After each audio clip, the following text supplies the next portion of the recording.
अभी जो विधानसभा के चुनाव हो रहे हैं उसमें राजनीतिक गतिविधियां आप सभी देख रहे हैं। इसमें जो राष्ट्रीय दल हैं जिनके हाईकमान इस प्रदेश में न होकर बाहर हैं, उनकी गतिविधियां आप देख रहे हैं। कितना इन्होंने जो लोकतांत्रिक परंपराओं कोई उसका कोई इज्जत ही नहीं रखी इन्होंने। आज पूरे एक व्यक्ति आज कांग्रेस में, दूसरा फिर उसी वही व्यक्ति भाजपा में जा रहा है करके इन्होंने भाजपा और कांग्रेस को अलग, उनकी पहचान ही खत्म हो गई। ये दोनों दल ऐसा लगता है कि एक ही दल, एक ही समुदाय के लोग हैं, जब ये जो चाहें ये करेंगे। एक तो ये है इनका इन्होंने जो हमारा लोकतांत्रिक जो गतिविधियां थी उसमें इतनी गंदगी फैला दी उसमें कि आज लोकतांत्रिक परंपराओं को बिल्कुल ताक में रख दिया उन्होंने। जो आज कांग्रेस में था कल बीजेपी में जा रहा है, जो बीजेपी में था वो कांग्रेस में वापस आ रहा है और उनको गले लगा रहे हैं और उन्हीं को टिकट दे रहे हैं। तो क्या है ये? वही व्यक्ति बार बार, वही चेहरा बार बार आएगा जिन्होंने इतना यहाँ भ्रष्टाचार किया। दूसरा, अब एक चीज आप लोगों ने नोटिस किएगा, पूरे भारतवर्ष में क्षेत्रीय दल हैं।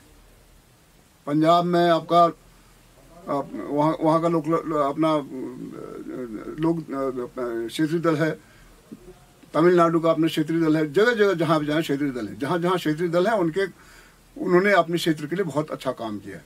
जो क्षेत्रीय दल नहीं है, राष्ट्रीय दल जो अपने आप को कहते हैं, जिनका कि हाईकमान राज्य में न होके दिल्ली या कहीं और है, उनमें ये गतिविधि इनका उनके वहाँ पर भ्रष्टाचार ज़्यादा है। आपने अगर नोट करो, जहाँ जहाँ जिनका हाईकमान दिल्ली में, उनकी सरकार जहाँ, वहाँ भ्रष्टाचार के केसेस ज़्यादा हो रहे हैं। तो ये दो बातों को देखते हुए मैंने व्यक्तिगत रूप से बहुत पहले से मैंने ये सवाल उठाया था कि हमको ये दो विकल्प केवल हमारे पास आज जो हैं, ये दो विकल्प ही हैं, तीसरा विकल्प पैदा करना चाहिए। और तीसरा विकल्प भी कौन, कैसा विकल्प? जो क्षेत्रीय हो। ऐसा नहीं कि तीसरा विकल्प भी हम दिल्ली से ढूंढ के लाएं, यही का क्षेत्रीय दल हो। तो उसका फायदा क्या होगा? जो क्षेत्रीय दल होगा उसका एक तो हाईकमान यहीं पर होगा।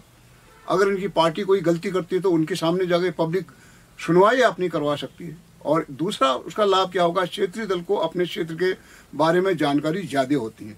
वो बाहर से जो इम्पोर्टेड जो कैंडिडेट बाहर से नहीं लाते हैं, अपने बीच से ही जो काम करता है, जो रहता है यहाँ, उन्हीं में से अपने व्यक्तियों को यहाँ चुनाव में उतारता है। तो उनको जानकारी ज़्यादा होती है और तथा क्योंकि यहीं रहते हैं तो उनको अपने क्षेत्र के विकास के लिए दर्द भी ज़्यादा होता है।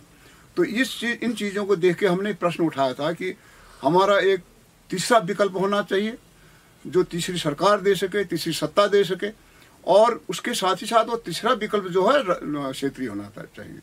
तो उसमें जब मैं सेवा में था तब से हमने कोशिश की थी तीसरा विकल्प होना चाहिए था। जब ये प्रोफेसर पंत ने जब ये सवाल उठाया था कि यहाँ उत्तराखंड क्रांति दल का नींव उन्होंने डाली थी, तो उसमें उनसे वार्ता हुई तो हमको बहुत खुशी हुई कि तीसरा विकल्प एक सामने यहाँ आने की कोशिश कर रहा है, वो भी क्षेत्रीय।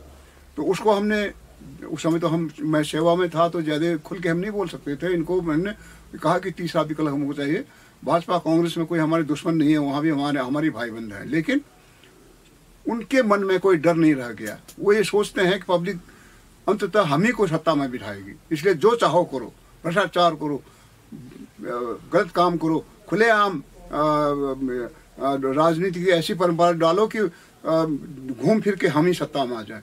तो उसको उनके मन में ये डर पैदा करने के लिए कि ठीक से काम अगर नहीं करोगे तो तीसरा विकल्प हमारे पास है, हमें इनको गद्दी में बिठा देंगे। इसलिए ये आवश्यकता रही। तो इसलिए यूकेडी के साथ बहुत पहले से मेरा वो है संवेदना है मेरे मन में, और उनको आगे प्रमोट करने में थोड़ा बहुत हमने भी उनको ढंग से रास्ते में लाने की कोशिश की।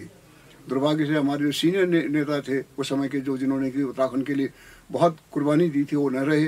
तब उसके बाद राज्य बना, उसका एक खामियाजा हम भुगत रहे हैं। और फिर इन्होंने देखो एक चीज़ और हमारे मन में विचार आना चाहिए, सभी ने सोचना चाहिए। उत्तराखंड राज्य बनने में जो आंदोलन हमारे उत्तराखंड क्रांति दल ने किया, ऐसा आंदोलन पूरे दुनिया में आपको नहीं मिलेगा। इन्होंने इतने लंबे समय तक आंदोलन किया और जेल भी गए, बहुत साल ने उन्होंने जान गंवाई, रामपुर तिराहा कांड जैसे कांड का भुगतना पड़ा। लेकिन फिर भी हमारे उत्तराखंड के लोगों ने, क्रांति दल ने भी कभी ऐसा काम नहीं किया। उत्तराखंड के लोगों ने कभी सत्ता के सरकार के खिलाफ कोई आंदोलन सशस्त्र आंदोलन नहीं चलाया जैसे और जगह चलते हुआ आपने कहा, पूरे भारतवर्ष में भी ये हो चुका है। अभी भी हमारे यहाँ उग्रवादी जगह जगह इसी विचारधारा के हैं, लेकिन हमारे लोगों ने हमारे देश की जो लोकतांत्रिक परंपरा के अनुसार कभी सत्ता के खिलाफ एक पत्थर भी नहीं उठाया। तो ये इतना बड़ा कुर्बानी और इतनी लंबी लड़ाई लड़ने का जो श्रेय जाता है उत्तराखंड क्रांति दल को जाता है। उन्होंने पूरी दुनिया में इसका एक नमूना पेश किया। इसका यदि आप लोगों को याद हो, जब ये पृथक राज्य की आंदोलन चल रहा था, इसको बीबीसी ने भी कवर किया था, अंतर्राष्ट्रीय एक मुद्दा बन गया था। इतना बड़ा मुद्दा बनने के बाद भी मुझे अफसोस होता है कि जिस दल ने इतनी कुर्बानी की, उत्तराखंड राज्य बनाने की उसकी अवधारणा यहाँ पैदा किया और आंदोलन कराया और कुर्बानी की, वो बिल्कुल उनको हम भूल चुके हैं, उनको हम आगे नहीं कर पा रहे हैं। तो इसलिए अगर हम उत्तराखंड क्रांति दल को आगे करके उनको आगे लाने की कोशिश करें तो बहुत कुछ हो सकता है। उत्तराखंड, ये जो इतनी बड़ी लंबी लड़ाई उत्तराखंड क्रांति दल ने लड़ी, आप लोगों ने, उत्तराखंड की जनता ने उनका साथ दिया। ऐसे एक ऐतिहासिक संघर्ष करने के बाद आप उत्तराखंड राज्य मिला। लेकिन जब राज्य मिला तो क्या मिला? उस राज्य में बहुत अफसोस की बात मुझे कहना पड़ता है, पहले तो ये कहा गया कि हम एक राज्य का वित्तीय भार वहन नहीं कर पाएंगे, इसलिए उत्तराखंड राज्य को ये टालते रहे।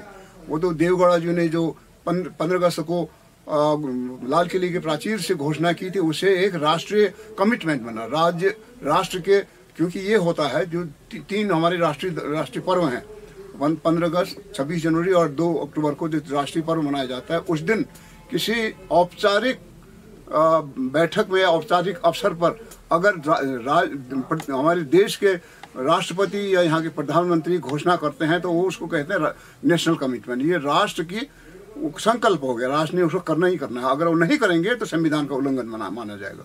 तो देवगौड़ा जी ने राष्ट्रीय कमिटमेंट कर दिया था, तो उसका पालन करना बहुत जरूरी हो गया था। उसके बाद इन्होंने पहले तो कहा कि हम नहीं झेल सकते हैं, फिर भी इन्होंने कमेटी बनाए, बहुत सारे उत्तर प्रदेश से रिपोर्ट मंगाया, वहाँ से जब रिपोर्ट वापस आया तब जब अंत में इसको मजबूरी हो गई कि अब तो ये उत्तराखंड राज्य बनाना ही पड़ेगा, तो उसमें ये कहा गया कि हमारे देश के पास अभी इतने संसाधन नहीं है कि हम एक नए प्रदेश का वित्तीय व्यवहार वहन कर सकें। ये होते होते फिर जब अंत में ये हुआ कि आप बहुत विलम्ब नहीं कर सकते, हमको कभी न कभी तो इसको देना है, नहीं तो संविधान का उल्लंघन माना जाएगा। तो हमारे साथ 2 और राज्यों को भी उन्होंने जोड़ दिया, उनको 2 राज्य और बनाया, जबकि उन 2 राज्यों का न तो कोई नेशनल कमिटमेंट हुआ था, न वहाँ कोई इतना बड़ा आंदोलन हुआ था, न उनकी उस समय कोई मांग थी। केवल हम लोगों को एक किस्म से उत्तराखंड को किसी तरह से नीचा दिखाने के लिए 2 राज्य और उन्होंने घोषित किया। उसमें हमको आपत्ति नहीं है, अच्छा है, 2 राज्य और उन्होंने दे दिया, वहाँ के लोगों का ही भला होगा। लेकिन ताजुब ये है, उन 2 राज्यों के जो बिल बना, जो उसका एक्ट का जो ड्राफ्ट बन के आया, उस बिल में उनके परिसंपत्तियों को, वैसे किसी भी परिसंपत्ति, किसी भी उनके राज्य की जो संपत्ति है उस पर कोई भी उसमें व्यवधान नहीं है, वो उन्हीं के पास है। लेकिन उत्तराखंड के जल संपत्ति पर, जो हमारी जल संपत्ति उत्तराखंड के पास रहा सहा एक ही परिसंपत्ति हमारा बचा हुआ है। पहले हमारे पास जंगल बहुत बड़ी वो था, बेशकीमती परिसंपत्ति हमारी थी, उसमें पर्यावरण की वजह से हमारे हाथ से उस पर हमारे अधिकार से बाहर हो चुका। खनन, एक यहाँ के नदी नालों से खनन हमारे उत्तराखंड की जनता के लिए बहुत अच्छा आय का स्रोत था, वो भी माफिया के हाथ में इन्होंने दे दिया है। अब ले दे के एक हमारा बचा था हमारे जल संसाधन। हमारे यहाँ सौभाग्य से उत्तराखंड में बहुत बड़ी बड़ी नदियाँ हैं, इतना जल शायद कदाचित अन्य राज्यों के पास नहीं है। तो ये जल संसाधन से हम अपने राज्य को मजबूत बना सकते थे। उसका जो जल विद्युत परियोजनाएं बना के और जो से सिंचाई का जो मैदानी क्षेत्र में हम जल यहाँ से छोड़ते हैं उसका आपासी उनसे लेके हम कुछ अपने राज्य को मजबूत कर सकते थे। लेकिन उस पर हम राज्य का अधिकार खत्म कर दिया उन्होंने। 2 काम किए उन्होंने, जो हमारा उत्तराखंड का जो विधेयक बन के आया था उसमें 2 काम किया। एक तो ये उन्होंने कर दिया कि उत्तराखंड के जल संसाधन का विदोहन के लिए एक्ट में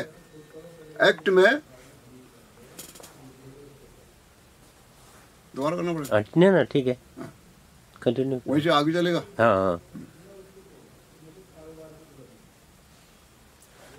तो दो बात इन्होंने किया। एक तो ये किया कि हमारे उत्तराखंड के जल संसाधन में एक चैप्टर 9 लगाया इन्होंने एक्ट में, उसमें विधेयक में, और उसमें ये कर दिया कि हमारे जल संसाधन के विदोहन के लिए एक केंद्रीय परिषद बना दिया इन्होंने। एक प्रदेश में नहीं, दिल्ली में एक प्रदेश बना दिया। पहले उसमें 6 राज्यों को रख रहे थे, हम लोगों ने उसका विरोध किया, बहुत सारे लोगों ने विरोध किया, तो अब उसमें 2 राज्य हैं, उत्तर प्रदेश और उत्तराखंड है, और केंद्र सरकार। तीनों का उसमें अधिकार है। जो परिषद बना रहे हैं उसमें उनको सदस्यता दी गई है। अब ये कहा गया है यहाँ के जल से कोई भी परियोजना बनानी है, यहाँ तक कि अगर पेयजल की योजना तो नहीं, आप अपने गांव के लिए अगर पेयजल की योजना बनानी है उसके लिए भी इस केंद्रीय परिषद से आपको इजाजत लेनी पड़ेगी। राज्य सरकार को कोई अधिकार नहीं। तो ये केवल हमारे लिए क्यों किया गया?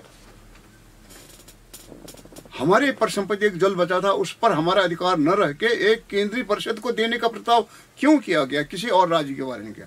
दूसरा इन्होंने क्या किया है, ये लिख दिया उसमें कि राज्य बनने की तिथि से, जिस दिन राज्य यहाँ बन जाएगा उससे पहले के जितने परिसंपत्तियां जल विद्युत परियोजनाएं बन चुकी हैं या जो निर्माणाधीन है, जिसके ठेके पर हस्ताक्षर जिस सरकार ने की होगी उसी का अधिकार है।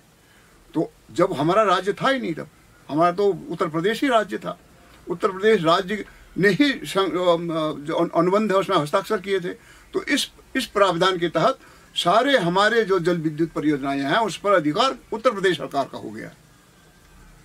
कहा गया कि उसी सरकार ने किया था, उसी सरकार का अधिकार उत्तर प्रदेश सरकार ने किया था।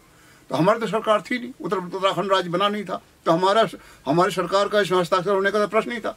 लेकिन हस्ताक्षर किसने किया था? उत्तर प्रदेश सरकार ने। तो उत्तर प्रदेश सरकार में तो हम भी थे। उत्तराखंड को एक माना जाए तो ये भी उत्तर प्रदेश का ही अंग है, तो उत्तराधिकार में हमको मिलना चाहिए था। हम लोगों ने इस प्रकार से सरकार के समक्ष पेश किया, हमने अपना किया, लेकिन सुनवाई नहीं होती है, क्योंकि सुनवाई तब होगी जब इनकी कुर्सी हिलेगी, तब सुनवाई होती है। हमने सवाल उठा तो 2 ऐसे प्रतिबंध कर दिया केवल उत्तराखंड राज्य के लिए। एक तो हमारे जल से संबंधित जो परिसंपत्ति है उस पर अधिकार हो जाएगा केंद्रीय परिषद का। दूसरा, राज्य बनने से पहले जितने भी यहाँ परिसंपत्ति में जो बना है उस पर अधिकार किसका है? उत्तर प्रदेश सरकार का। हमारा टेहरी का जो इतना बड़ा बांध है, वहाँ का जो विद्युत का उत्पादन हो रहा है उसका 12% राज्य सरकार के अंदर। पहले मैं अपने जमाने की बात कर रहा हूँ, अब शायद कुछ परिवर्तन 12 की शायद 14% हो गया कह रहे हैं, कुछ और कह रहे हैं। 12% भी अगर मान लें, 12% लाख करोड़ों में आता है। 12% जो विद्युत वहाँ से उत्पादन होना, उसका लाभ उत्तर प्रदेश सरकार को, या तो विद्युत ले ले, विद्युत की सप्लाई ले ले, या उसके एवज में पैसा उनको मिलेगा, ये प्रावधान है।